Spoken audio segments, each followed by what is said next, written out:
The screams echoed through the grand hall. "Amma! Amma!"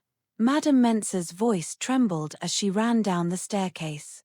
Amma lay on the marble floor, her white nightgown soaked with tears, her leg twisted at an odd angle. And right behind her stood her younger sister, Ifua, her hands shaking, but her lips curved into the faintest smile. They said blood is thicker than water, but that night, a sister proved them wrong. Dear friend, are you wondering why Ifua proved the saying wrong? Subscribe and watch to the end. In the city of Accra, Chief and Madame Mensa were known for their wealth, generosity, and grace. They had 2 daughters, Amma and Ifua. Amma, the elder, was gentle and kind-hearted. She treated everyone, from the gardener to the gateman, with respect. Her smile carried peace, her humility, strength. Ifua, the younger one, was her opposite. Beautiful, yes, but proud and restless. To her, kindness looked like weakness, and every compliment Amma received felt like a slap to her face. When they were little, the 2 were inseparable. But as they grew, the difference became clear. Everyone adored Amma, while Ifua was simply the other daughter. Then one Sunday afternoon, their mother announced the news that would change everything. "Amma," Madame Mensa said, smiling proudly, "Kwame Asore has asked for your hand in marriage." The room erupted with excitement. Kwame was the son of a wealthy businessman, handsome, educated, and heir to a fortune.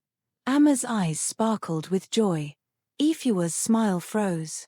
After some weeks, Ifua stared at Amma's pre-wedding pictures online, her heart boiling with envy.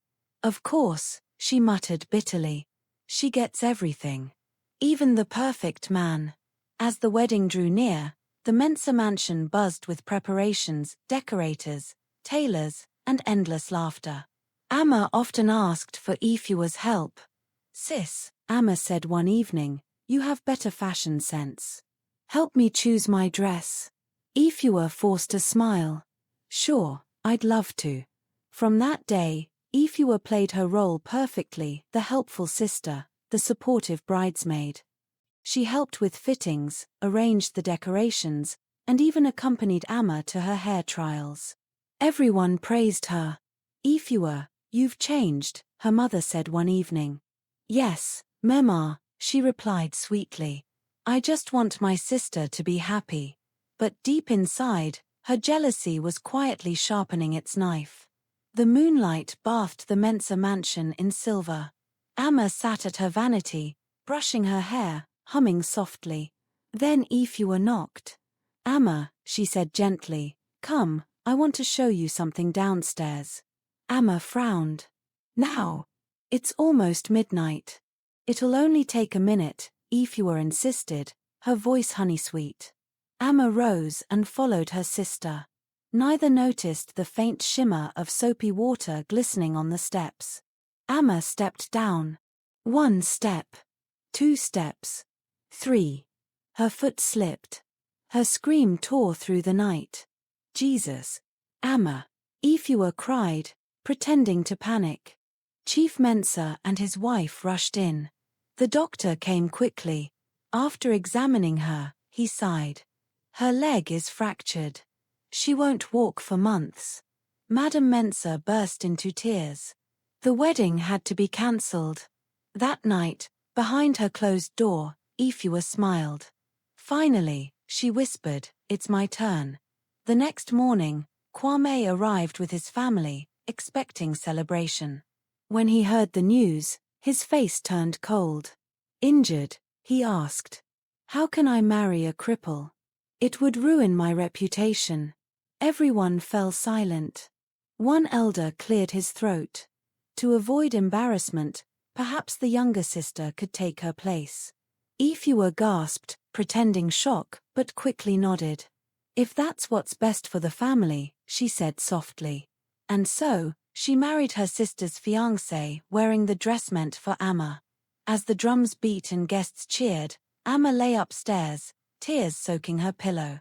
"Maybe this is how my story ends," she whispered. Months later, Kwame prepared for the final rites that would make him head of the family business.